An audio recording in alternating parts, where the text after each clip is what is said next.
coming in. Sources tell Times Now that the Modi government may put a check on the powers of Waqf boards to designate any property as a Waqf asset. Sources say that the cabinet on Friday evening cleared around 40 amendments in the Waqf Act, and as per the proposed amendments, the claims on the properties made by the Waqf boards will be mandatorily verified.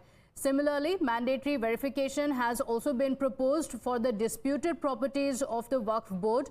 Sources say that a bill to amend the Waqf Act is likely to be introduced in the parliament next week. So a lot expected. Modi government is likely to keep a check on the powers of the Waqf board to make any property as a Waqf asset. In fact, big changes are also expected, with sources saying that in the cabinet meeting around 40 amendments have been proposed, and as per these amendments, the claims on the properties of the Waqf board will be verified by the government. So all the properties that are owned by the Waqf will be mandatorily verified.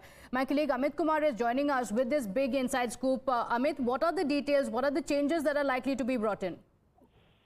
देखिए, जो जानकारी मिली कि दो चीजें हैं जिसपे सबसे महत्वपूर्ण है, जो करीब 40 प्रस्ताव दिए गए हैं, जो बदलाव के संशोधन प्रस्ताव आप कह सकते हैं, उसमें दो महत्वपूर्ण है कि जो भी वक्फ बोर्ड जो भी संपत्ति पर दावा करेगा, प्रॉपर्टी पे दावा करेगा कि वो वक्फ बोर्ड का हो गया है, उसकी जांच होगी, उसकी वहां पर पूरी इंक्वायरी की जाएगी, इसके बाद ही कोई फैसला होगा। दूसरी चीज कि अभी तक जितने विवादित प्रॉपर्टीज है, करीब 8.5 लाख से ज्यादा प्रॉपर्टीज वक्फ बोर्ड के अंदर आता है, और उसमें करीब 9,70,000 एकड़ जमीन जो है वो वक्फ बोर्ड में आता है। तो उसमें कई प्रॉपर्टीज विवादित हैं, और इसको लेकर पिछले कुछ दिनों में आपने देखा था, जब स्मृति ईरानी मंत्री थी तो कई लोग आकर उन्होंने इस बात की जिक्र भी किया था कि ये प्रॉपर्टी विवादित है, उनसे जबरदस्ती लिया गया है।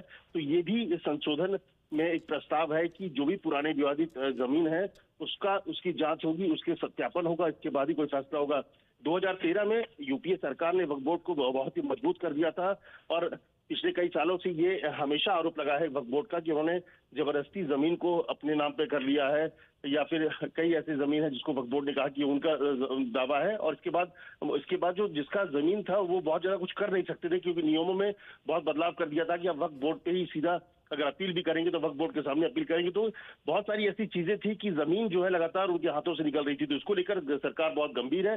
सोर्सेस कह रहे हैं कि जो शुक्रवार को कैबिनेट हुआ इसमें इसको लेकर चर्चाएं हुई हैं, कुछ जो प्रस्ताव है वो पारित, उसको मुहर लग गई है। आने वाले वीक में और हो सकता है कि 5 तारीख को, 5 अगस्त, क्योंकि बहुत महत्वपूर्ण है, 2019 में 5 अगस्त को ही आपको याद होगा 370 का हटाया गया था। अगले 5 अगस्त 2020 को राम मंदिर की भूमि पूजन हुई थी। तो ये सोर्सेस कह रहे हैं कि इस हफ्ते आ सकता है संशोधन पर जो बिल, और 5 अगस्त को भी आ सकता है, जो सोमवार है, कल का दिन है। Okay, all right. So there was an official briefing on Friday on the cabinet decision, but it did not really mention any move on this. It's likely to be introduced in the parliament, but also, Amit, in the parliament we're seeing fireworks already. The opposition has been cornering the centre time and again. So this time, with the reduced numbers as well, it is going to be a slightly tougher for the centre to bring in any changes. What's expected in the parliament? जी, आप सही कहा आपने कि बहुत मुश्किल होगा ये। अब 2014 या 2019 की नंबर्स वाली सरकार नहीं है। नंबर्स के हिसाब से देखिए तो समाजवादी पार्टी जो बहुत बड़ा विरोध करेगी इस मसले को लेकर। कांग्रेस करीब 99 हो गए हैं, ऐसे में उनकी तरफ से बड़ा विरोध होने वाला है। तो निश्चित तौर पर पिछले 2 सेशन से, इस सेशन में और इससे पहले जो स्पेशल सेशन हुआ था, उसमें भी आपने देखा था कि अपोजिशन का जो रुख था वो बहुत ही जबरदस्त था। हर चीज का वो विरोध कर रहे थे।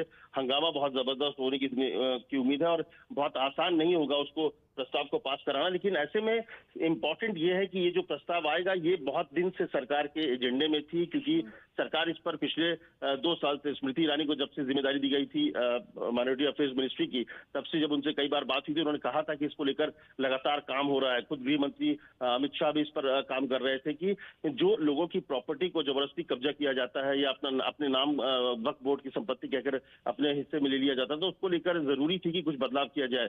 हंगामा होगा, शोर शराबा होगा, बिल अब देखना होगा कि सरकार किस तरह से इसको हैंडल करती है, फ्लोर मैनेजमेंट क्या होता है। लेकिन जबरदस्त हंगामे की पूरी उम्मीद है, क्योंकि इस बिल को लेकर समाजवादी पार्टी, कांग्रेस और जो उनके एलाइज हैं उनका, क्योंकि उनका कोर वोट बैंक जो है वो कहीं ना कहीं उससे इम्पैक्ट होता दिखेगा। तो उसको लेकर उनका जो हंगामा है निश्चित तौर पर बहुत जबरदस्त होगा, और जबरदस्त हंगामे के बीच अब देखना होगा कि बिल को किस तरह से इंट्रोड्यूस किया जाता है और उसको कैसे लेकर सरकार आगे बढ़ती है। Okay, all right, Amit, thank you for joining us with those details. So,